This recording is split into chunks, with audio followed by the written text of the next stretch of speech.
Assalamualaikum warahmatullahi wabarakatuh. Sebelumnya perkenalkan, nama saya Nasa Novelia dengan NPM 2331 dan 014. Baik, di video ini saya akan menjelaskan mengenai hubungan antar kelas dan abstrak dalam pemrograman berorientasi objek. Baik, di video ini saya akan menjelaskan mengenai beberapa poin. Untuk poin yang pertama, yakni mengenai pengertian kelas relationship dan abstrak kelas. Yang kedua adalah penerapan dalam PBO, dan yang terakhir itu adalah kesimpulan. Baik, yang pertama, yakni mengenai pengertian apa itu hubungan antar kelas atau class relationship. Jadi, dalam pemrograman berorientasi objek ini, kelas itu adalah template atau blueprint untuk membuat objek. Nah, kelas dapat berhubungan satu sama lainnya dalam beberapa cara yang berbeda. Nah, beberapa jenis hubungan antar kelas yang umum digunakan antara lain, yang pertama itu adalah inheritance atau pewarisan, di mana salah satu kelas dapat mewarisi sifat dan perilaku dari kelas lain. Nah, kelas yang mewarisi ini disebut dengan subkelas, sedangkan kelas yang diwarisi disebut dengan superkelas. Dan dengan pewarisan ini, subkelas dapat menggunakan metode dan atribut dari superkelas. Dan contohnya itu seperti kelas kendaraan adalah superkelas, sedangkan kelas mobil dan sepeda adalah subkelas yang mewarisi atribut dan metode dari kelas kendaraan. Kemudian, jenis selanjutnya itu adalah association atau asosiasi. Nah, jadi kelas ini dapat saling berhubungan dengan cara berasosiasi.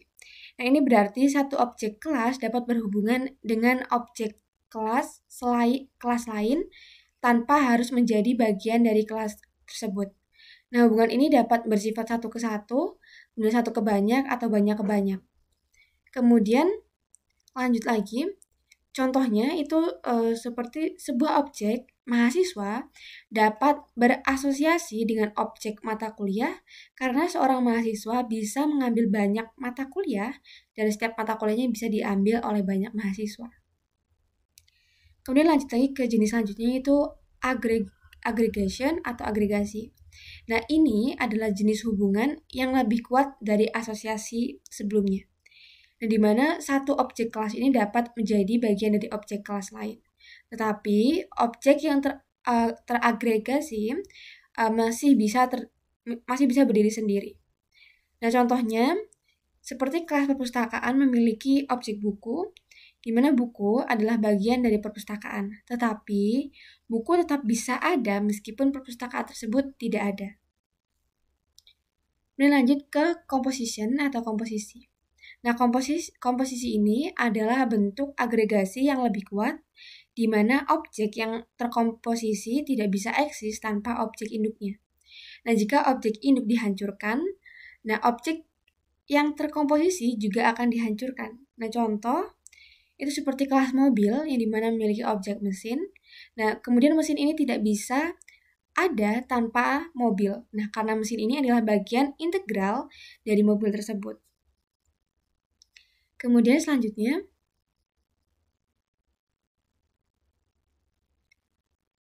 mengenai pengertian apa itu abstract classes atau kelas abstrak. Nah, jadi kelas abstrak adalah kelas yang tidak bisa diinstansiasi langsung. Nah, artinya kita tidak bisa membuat objek dari kelas abstrak tersebut, yang dimana kelas abstrak ini dapat berisi metode abstrak atau metode tanpa implementasi yang harus diimplementasikan oleh kelas turunan atau subkelas. Nah, dimana kelas abstrak ini juga memiliki metode dengan implementasi biasa. Nah, untuk tujuannya di sini memberikan template untuk kelas turunan, kemudian juga untuk menyediakan struktur dasar yang harus diikuti oleh kelas-kelas yang mengimplementasikannya. Kemudian untuk metode abstrak ini, metode abstrak adalah metode yang dideklarasikan tanpa implementasi di kelas abstrak. Nah, subkelas yang mewarisi kelas abstrak ini wajib mengimplementasikan metode ini. Nah, contohnya seperti dalam kelas abstrak hewan, yang dimana ada metode abstrak bersuara, dimana kelas anjing dan kucing mewarisi hewan yang harus mengimplementasikan metode bersuaranya. Kemudian selanjutnya itu adalah penerapan dalam PBO. Nah, di sini studi kasusnya ini mengenai sistem manajemen kendaraan.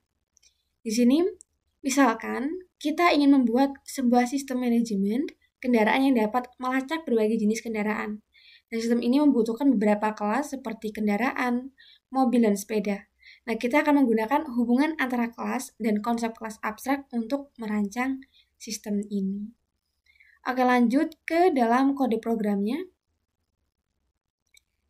Nah, jadi ini adalah kode programnya, yang dimana di sini terdapat kelas kendaraan, yang dimana kelas kendaraan ini adalah kelas abstrak karena kita tidak bisa membuat objek langsung dari kelas ini. Nah, kelas ini memiliki metode abstrak bergerak yang harus diimplementasikan oleh kelas turunan.